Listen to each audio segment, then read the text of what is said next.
Okay, so today we're diving into Albania. Like, not your usual trip, right? But those articles you sent, clearly you're ahead of the game here. Yeah, no doubt. It's really interesting how Albania is using its past, all that change, to kind of reinvent itself, especially for tourism, you know? Well, this one article, Oplev, eventyrlige Albanien, that number jumped out. 750,000 bunkers. Seriously. That's more than some city's population. Total spy movie vibes. Oh, it's wild. And those bunkers, they really show what Albania went through. Like under communism, so isolated, it's literally those structures everywhere. So how do you go from that to attracting tourists? It's quite a shift. Right. It's actually really smart. The article talked about how they're not hiding from it, they're owning it. Turning bunkers into museums, art, even cafes. Okay, that's kind of brilliant. So it's acknowledging the past, but making something new out of it. Totally. And it seems to be working. Plus, don't forget the natural beauty they've got there. Mountains, beaches, the water. The article makes it sound incredible. Yeah, no kidding. The Albanian Alps, they call them Europe's most untouched mountain landscapes. And then you've got that Riviera, mountains and beaches. Sign me up. Right. It's like the best of both worlds. You can be hiking in the morning and on the beach that afternoon. Okay, sold on the nature part. Yeah. What about culture? Durrës, the oldest city, caught my eye. They mentioned a Roman amphitheater and a beach promenade. That's Albania for you. Blending the old and new, like picture wandering through ancient ruins and having coffee overlooking the Adriatic Sea. Pretty cool, right? So much history just woven into these cities. Now, Tirana, the capital, this article, Oplev pulsarende Tirana. That word pulsating has me curious. Different vibe than the rest of Albania. Oh yeah, Tirana's definitely got its own thing going on. Much more modern, energetic. They were talking about Skanderbeg Square, like the heart of the city. Big open space, colorful buildings, museums, cafes. Sounds lively. People watching Central, I bet. Though something else caught my eye. Pyramid of Tirana. Is that a literal pyramid? Did I miss some ancient Egyptian outpost? Not quite. It's actually from the 1980s, believe it or not. This huge concrete pyramid right downtown. It was a museum to Enver Hoxha, their communist leader back then.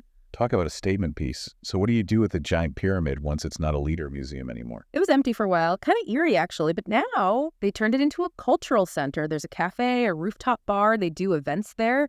Talk about repurposing. From communist monument to a cultural hub. Very cool. Yeah. And speaking of repurposing, this bunk art thing is fascinating. So they turned these bunkers into museums all over. Bunk art is a whole network of them.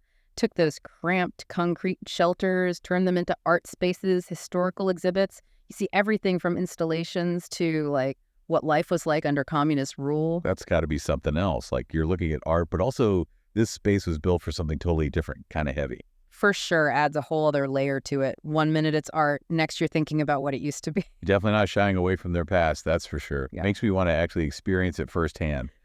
Which, speaking of, what's the deal with getting around once you're there?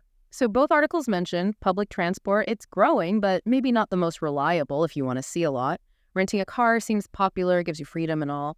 Though the driving, one article described the roads as adventurous, let's say. Adventurous. Could be amazing, could be terrifying, depends on the day. Then again, half the fun's the journey, right? Yeah. Especially if those mountain views are as good as they say. Exactly. Part of the experience. And honestly, that adventurous spirit, it kind of sums up Albania in a way. Like it's been off the map for so long and now it's ready for people to discover it. So much to discover. Okay, before we hit those mountain roads, we got to talk food. Most articles were raving about this dish, tavikosi. Lay it on me. What is that? Oh, tavikosi. It's like the dish in Albania. And for good reason. It's baked lamb, but with this yogurt sauce. So creamy and flavorful. Okay, I'm already sold. What else? What else should I eat in Albania? Besides the lamb, I mean. Well, the Tirana article mentioned bajrek, a savory pastry, like everywhere you look, cheese, spinach, meat, all kinds of fillings. Good for a quick bite. Bajrek. Noted. All right, food, check. Any customs I should know about? Don't want to mess up, especially with that whole head nod thing. That's got to be tricky. It definitely takes some getting used to, but it kind of speaks to a cool thing about Albanian culture. You know, that they're big on hospitality tradition. So even though they were closed off for so long, they're open to visitors. Exactly. It's interesting, right? They have this word besa. It's about honor, keeping your word, welcoming people. Deeply ingrained. That's beautiful. So it's more than just seeing sights. You're connecting with people who've got this whole other way of life. 100%. Makes the experience that much richer. You've really painted a picture of this place.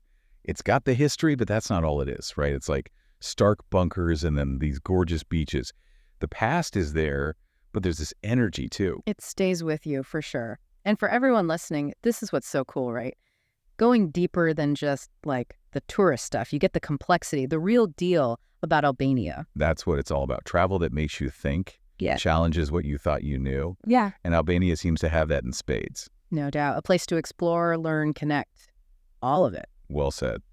Who knows? Maybe over a glass of that Rocky you mentioned, Yeah. people will find their own piece of Albania. There you go. That's the beauty of a deep dive. Gets you thinking, wanting to see for yourself. And on that note, safe travels, everyone.